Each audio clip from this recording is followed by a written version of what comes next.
So I chose to make the apple bread because of preference, and it looked pretty simple for a baking recipe. I prefer to bake anyway, and then I chose the garlic shrimp pasta because of preference as well. I never really cook garlic shrimp pasta, but I do make other types of pasta, so I wanted to try it, and I thought that working with shrimp would be a little bit more challenging. In terms of the shopping list, I got most of my ingredients from Connie. She made me a kit, and then the rest of the stuff, like oil that I didn't get, I had at home. So it wasn't really hard to like find the ingredients that I needed. But looking through the grocery list and the ingredients, I don't think that it would have been a problem for me if I had to go to the store and get all the ingredients. I didn't end up substituting or leaving any items out just because I don't really have any dietary restrictions. So the first recipe I'm making is the easy apple bread. In here I have whisked together the eggs, the brown sugar, granulated sugar, the vegetable oil, milk, and vanilla. So I added the all-purpose flour, salt, baking powder, and cinnamon into the mixture, and then I put it into my pan that I also greased, and now I'm gonna place it in the oven. So I just took the apple bread out of the oven. I'm gonna let it sit, and then I will cut into it. So I just took it out of the pan, and I cut a slice. It's pretty cooked all the way, and golden brown on top.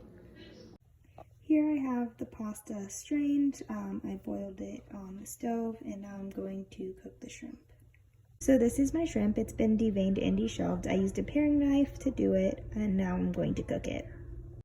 So I just finished cooking my shrimp, and now I'm going to take it off, add in the pasta, olive oil, arugula, and all of that, and then stir it together, and then add the shrimp in.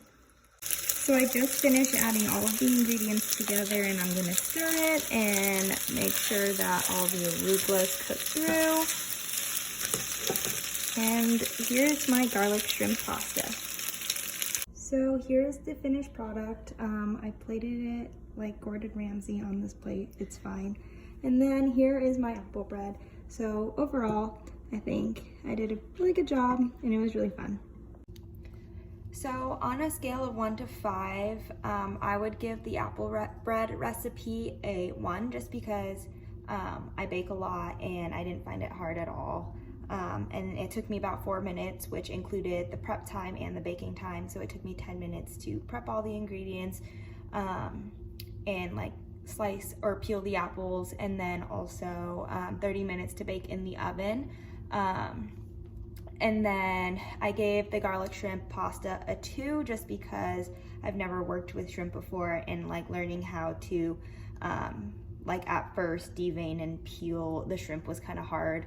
Otherwise, I would say it was pretty easy and manageable. And then for the apple bread, I definitely would cook it again or bake it again. And to improve the taste, I think I would do like a cinnamon sugar crumble on top, just because I kind of thought that it tasted kind of bland. And then that was like the only thing I would change. And then for the garlic shrimp pasta, I used all the seasonings that were in the recipe, but I ended up adding more crushed red pepper and more lemon juice just because like I like the spice and the lemon juice. And if I were to cook it again, which I probably will, I would just keep it the same as I did this time. There wasn't really anything within like prepping the recipes that surprised me. I thought it was overall straightforward.